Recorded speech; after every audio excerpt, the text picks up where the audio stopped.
How you doing today? I am coming to you from Wisconsin, and I sometimes think when I want to talk about something that I really have strong feelings about, I should write some notes out, and I think about doing that, but then I guess I just get lazy and say, nah, I'm just gonna go off the cuff and see how I do, because I like to talk and I think about these things in a lot of depth before I finally record them. So I'm gonna do my best here. I was listening to NPR, as one does. Shout out WBEZ Chicago. Yeah, I'm a member. That's why I have the fancy hat. And they were talking about college, and like how more young people are either not going to college or they're having to get a lot more creative with how they pay for college because it's so ridiculously expensive. And I was thinking, I want to make a video telling people don't go to college. And I was like thinking about this, and it's like, okay, I don't disagree with the idea of getting an education. I am a well-educated person in certain avenues, maybe overeducated for things I learned that what am I doing with those things now? I don't even want to frame it like that though, because to me that says the wrong thing about education. I think what it really comes back to is you cannot have a healthy democracy without an educated public. And that's all I'm going to say that's remotely political. But when it comes to education, I think a lot about the whole idea of cost and debt and the classism that's inherent as part of that. And I think it is absurd for someone who is 17, 18, 19 years old to enter into an agreement to take on an amount of debt that at that age a lot of people can't fully understand what it means to pay that kind of debt back. And that's on top of the idea that these are people who are coming out of a public school system that hasn't taught them some really essential life basics. Like, it's crazy to me that so many young people don't know how to balance a checkbook. They don't know how debt works. They don't know how interest rates function. These things are really essential things to know. I didn't know any of that stuff in high school. Nobody taught me. I didn't have anybody in my family that could teach me those things. I didn't learn anything remotely like that in school. And then there's a whole other side of this conversation involving like the idea that we might teach one gender things and not another. We're not even going to get bogged down in all of that noise. But suffice it to say that there's so much that you don't know when you're at that age, that you're approaching supposed college age, when people are supposed to go off to college, that you cannot possibly be expected to make a well-informed decision about whether to take on tens of thousands of dollars of student loan debt, and you don't know if you're going to pay it. So let me tell a little bit of my own backstory, and I'm going to try not to make it like, as my dad used to say, don't make it your life's work. That expression still cracks me up every time I think about it. But it's a lot to tell, but I'm going to try to make it as brief as I can. So let me just jump in. So I grew up in I went to high school in the 90s. I graduated in 96. I know I'm dating myself, but hey, it is the reality here. And at that time, it was just an expectation that you would go to college. There was no, maybe you won't go to college. It was like, there's a mindset that was like a sort of a general, everybody has this shared mindset that if you don't go to college, you're a loser, not a term I like to use, or you're never going to amount to anything, or you're not going to have opportunities, you're never going to be able to get a job, etc., etc. Knowing what I know now, that whole idea just irks the hell out of me, because I'm like, that couldn't be more untrue. Without getting into a crazy amount of detail, my early life was full of stress and trauma and all kinds of things that really affected my psychology and my ability to concentrate in school, my ability to learn, and my general preparedness for any type of adult life. I was so far from being prepared to be out on my own, but I was out on my own at 18. And I had always worked, I had always had jobs and stuff, but psychologically I was very immature and unprepared to deal with the types of experiences. Sorry, I'm watching someone back toward my truck, and the person is not proficient in backing, so I'm just getting a little distracted here. I wasn't prepared for any type of independence.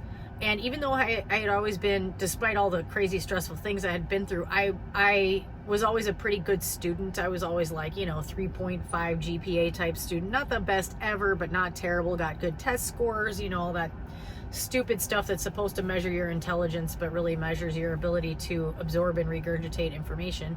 I could have gotten so much scholarship money for college. I know that now looking back. I could have probably gone to college for free, but I didn't know what I was doing. I didn't make good decisions. I didn't really have much help, and I just felt really alone in the whole thing, and it was really a stressful situation. So I ended up just going to like the first school that accepted me, which was not the right school. I mean, I went there, I ended up having some great experiences, some not great experiences. I met my ex-husband there, so it's weird. It's like the rest is history, But I floundered my way through school. I didn't have any parental contribution to school, so I was eligible for the Pell Grant, and I was eligible for a good deal of grant money. I actually had been awarded a scholarship to go to a local, very good community college for my first 2 years, and I could have gotten my gen eds done there and saved so much money. And it's hard to say, like now I could say I regret it and everything, but the circumstances at home were so complicated that it wouldn't have been an easy decision for me to make to go to that school instead. It was just a very confused thing, and I was on my own trying to make these decisions that I had no business making for myself, let's put it that way.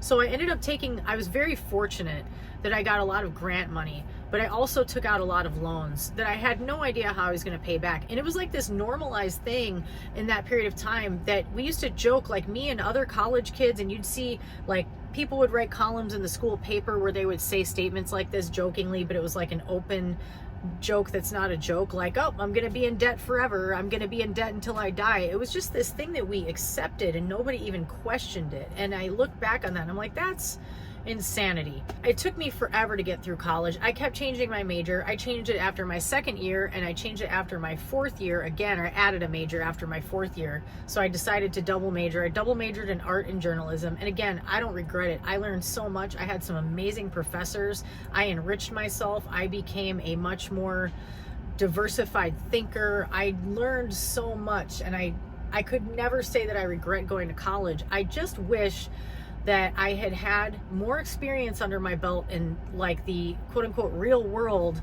before going into this insulated environment like that, where I could just sort of float through and not be really present with what was gonna happen in the future with the debt that I was accruing. There's so much I wish I could do over. I wish I could have gone to class more consistently, but I wish I could have been working full-time on top of school, or at least more consistently part-time. I worked for my college paper, and if you know anything about the pay for writers, you don't make any, and the college paper was no different.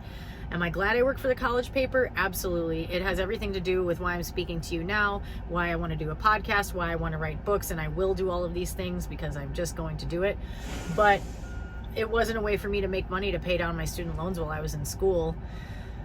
So on top of that, very much related to the traumatic events that I had experienced throughout my young life, I was struggling intensely with my mental health throughout college, and that led into substance abuse.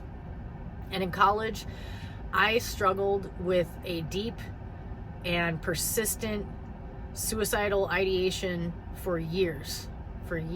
And looking back, I know it wasn't anything like I was actually at risk necessarily of carrying out such a tragic act, but I was distracted by these persistent thoughts all the time because I was so depressed. I felt so alone, and I didn't know what I was doing, and so much of that was because I didn't know what I was going to do after school. And that's partly why I stayed in school for as long, added the second major, because I knew I wanted to be a writer on some level. I knew I wanted to be a creative, but I didn't have any friggin' idea how I was going to make those things work for me in some type of a career setting, I was just incredibly lost.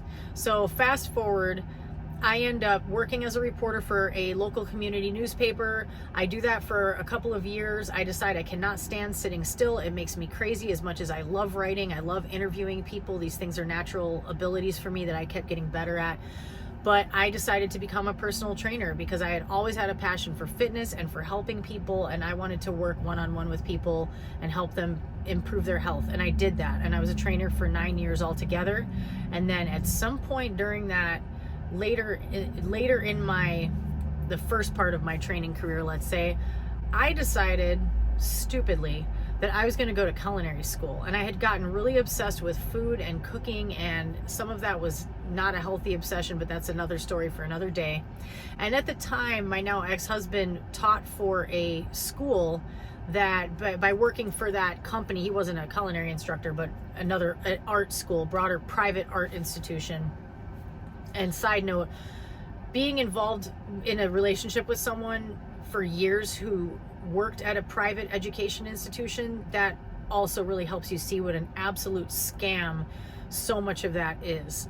So that's another story too. But basically, he was like, you're not happy doing training right now. You're really passionate about food and cooking. Why don't you go to culinary school and you'll get tuition reimbursement because I work there, and you won't basically have to pay for it. And I was like, yeah, let me do that. I'll do personal training on the side, private personal training, etc. Did that, but still took out student loans. Why?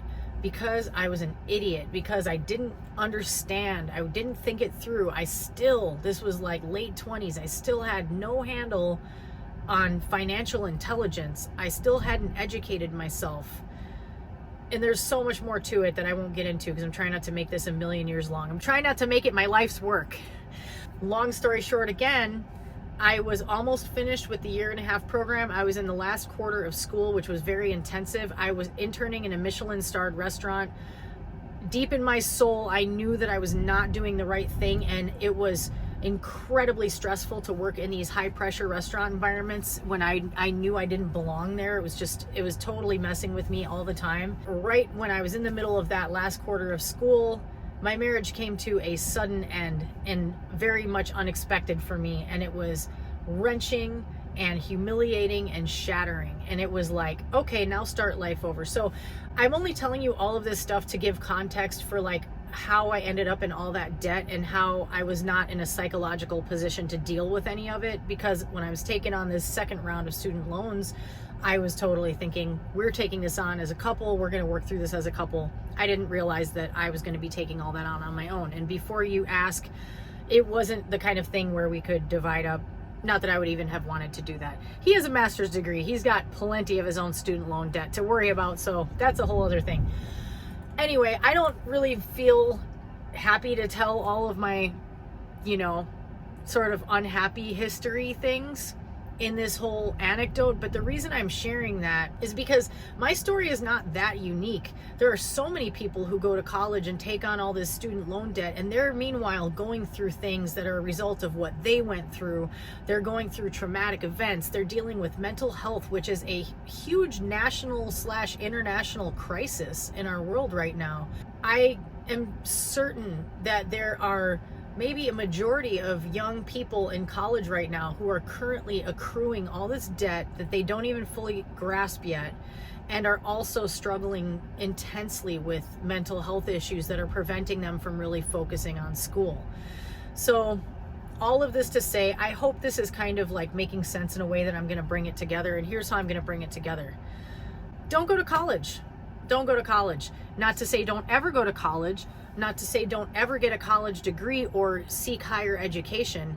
Absolutely seek higher education.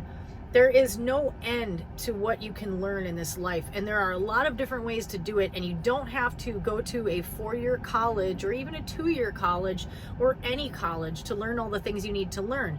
And I'm not saying don't do that. Maybe you would like to go to a college at some point, but if you're watching this, I hope some younger people see this. If you're 17, 18 years old and you're about to graduate from high school, or let's say you probably have to be younger than that, because if you're that age, you already know whether or not you're going to college. But even if you've already decided to go and you think you're going to take out student loans and that's how you're going to sustain it, think harder about it. Make sure that's the right decision. If you have parental help with it, great. If you are a young person who has been blessed to learn how finances work and how interest works and how to make sure not to screw yourself royally the way I did while you're getting an education, awesome. because there are a lot of young people like that. And then there's young people who are just brilliant with money because it's in their wheelhouse, it's in their psychology.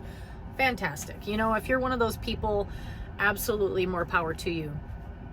I love education. I'm highly pro education. But what I'm thinking about as I'm listening to this story on NPR is I'm like, I'm learning so much in trucking. So much in trucking. I am growing as a person in so many ways, and I've only been doing it for a year. And it's really amazing and it's really exciting. And trucking is heartbreaking sometimes. It will make you really angry because there's so much total absurdity in it. Especially like, I mean, you work so hard, and especially as a beginner, you don't make money. You're not gonna most of the time, especially in the current market.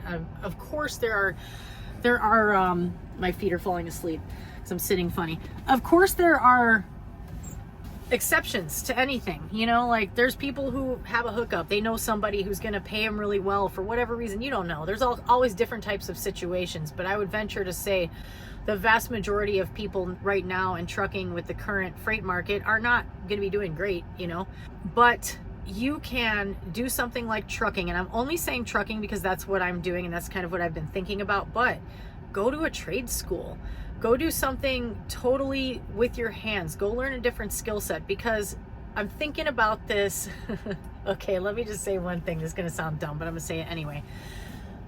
I have always like aspired to be a Renaissance woman. And when I say that, what I mean is I want to write, I want to do artwork, I want to build things with my hands, I want to do like woodworking, I want to learn so many things. I want to learn languages, I want to travel. All these things I want to do. I want to be a makeup artist, whatever.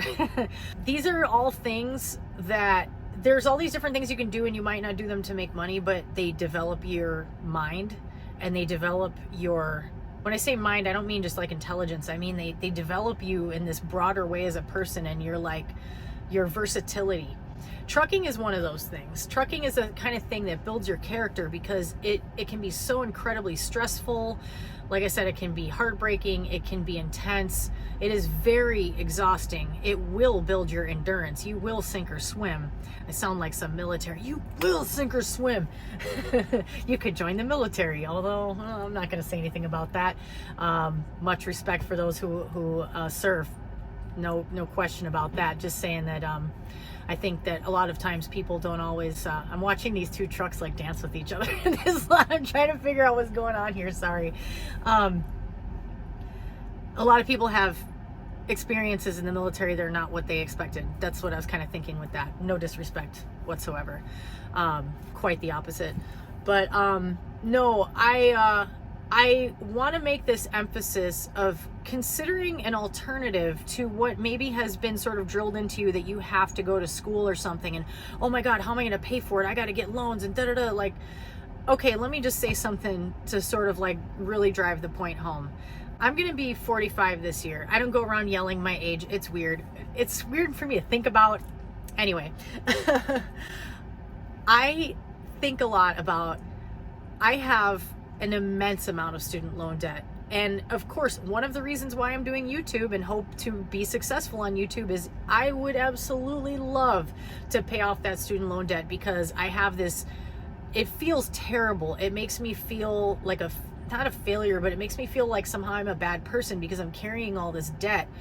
But like when I've been working since I was 15. I did a job in school that you didn't like need a work permit for. I was like serving food in my school. Like, I've been doing work since I could possibly start doing work. I've never not had a job. I take pride in having a strong work ethic. So having that debt really bothers me, and I want to get rid of it. But I've started to get to a point now that I'm officially middle-aged, assuming I won't live to 120, but you never know, that I'm thinking about, I have to start saving for my retirement now. Or start planning for my retirement. I have spent years volunteering in a retirement home. I know on the ground what it looks like. I know that our country is not going to take care of me when I'm older. And I'm sorry if that sounds cynical, like, why don't you go out there and change things? I'm sorry. I'm way beyond. No thanks. I'm not even trying to entertain ideas, pie in the sky, everything's going to be better. I don't buy it. I think it's going to be a situation where I'm going to have to figure out how to finance my own old age. I don't see a world in which I will ever be able to stop earning income. Like, I'm going to need to keep working into my senior years. And I kind of think that's fine because I like that kind of idea. I'm fine with working, not doing crazy stuff like I'm doing now, but working in some capacity. So what sense would it make for me to pay more than the minimums on my student loans that are officially more than 20 years old? 21 years I've been paying student loans every month, except right after my divorce I had to go through forbearance, and because I was broke and freaking out. And then also during COVID, I haven't been paying part of those loans because they're not due and they're not accruing interest. So why would I pay into debt that I don't feel like I could ever actually pay off when it's now running into the time in my life when I need to start thinking about retirement? And that's just the absurdity of student loan debt. Hey guys, I'm editing right now and I'm getting loaded, so it's a very bumpy video, but I just wanted to add something really important that I left out before. I was advised by someone in the student financial aid department when I graduated from college in a way that it was basically phrased to me that this is what everyone does to consolidate my debt, because at that time there were very low interest rates on student loans.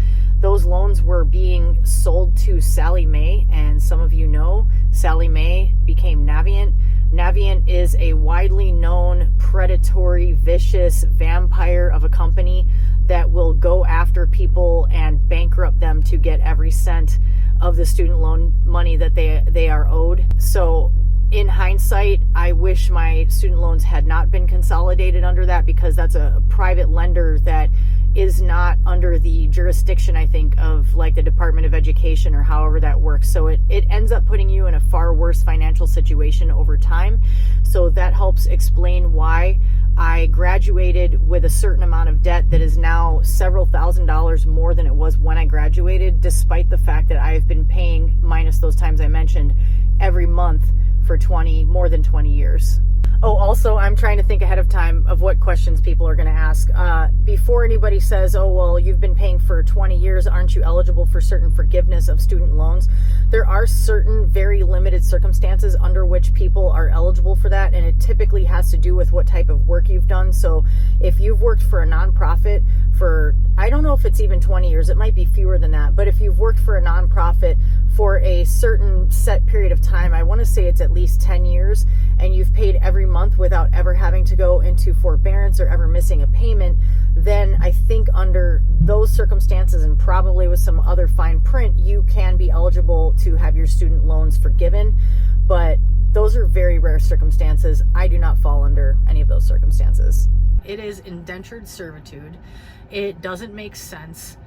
There's no reason why anyone should have to accrue that much debt. And my personal thought is, I understand totally, by the way, people who are like, well, you should take responsibility and you shouldn't take out debt if you don't know how to. But I did it when I was too young and stupid to know better, and I've been saddled with it ever since without anyone help with that. So unfortunately, when we've been through difficult things, when we've come out of situations where we didn't have anyone teaching us, sometimes we make the wrong decisions. And that's not me, that's a lot of people. There's a reason why there's millions of people that are in the same kind of position that I am in. My personal thought is, I really understand that there are people who don't agree with debt forgiveness. I think it wouldn't hurt our economy. It actually makes sense to me to forgive debt, because it makes that many more people freed up to stimulate the economy with their money, instead of just paying debt that just doesn't decrease enough to even matter. But I understand why people feel frustrated when they hear that, people who didn't take on debt and feel like, well, why should I pay for other people? I get that, I really do. I think at the very least that there should not be any interest on student loan debt. And the problem is, private student loan companies, they can do what they want. They have connections in high places, the Betsy DeVosses of the world. But anyway, that's pretty much all I got. But I really wanted to emphasize, if you're a person who is thinking about going to college, I would suggest to you, consider delaying education. I'm not saying don't get an education. I'm not saying it's not incredibly valuable. I'm saying try doing some other types of education first, like doing a job that will teach you so much about the way the world works and how to work hard and how to manage your time and how to save your money. That's some of the stuff you can learn from trucking. Trucking is an amazing education, and you are going to get taken advantage of. And I know that's a weird thing to be like, go do it, but you're going to get taken advantage of. I'm just not a bullshitter. It's the reality. If you're an inexperienced new driver, you're not going to like some of the stuff that you got to deal with. But as we say, that's trucking. But you could do trucking or you could do some other things, but consider that you can get education from a variety of sources. And while you're out there driving a truck, guess what? You can listen to educational material all day long and learn a lot from that too. You can listen to podcasts, you can listen to audiobooks, all kinds of things. There are so many ways to learn. And in this day and age, the younger generation, if any of them are even watching this, which I kind of doubt, but you never know. If you are, please say so in the comments. I'd love to know it. I don't think that's going to happen. But you know, if you're a younger part of that younger generation, then you don't even need me to tell you. You guys are, people underestimate younger people. The young generation right now are because they've had so much information that they've had available to them for so long. They are really impressive. They know how to get what they need from the internets in ways that the ways us seniors don't. I'm not a senior. I'm not trying to be disrespectful or weird. I don't know. Anyway, that's pretty much all I got. I hope that I was coherent in this. I hope that I got the point across. And please share anything in the comments that you would like to say about, you know, do you have student loan debt? Did you not go to school? And do you regret the decision, or are you glad you didn't go to school? Tell me what you think about this. I would love to hear different perspectives of anybody watching this. And it's long enough now, so I'm going to let you go, and I'll catch you on the next one.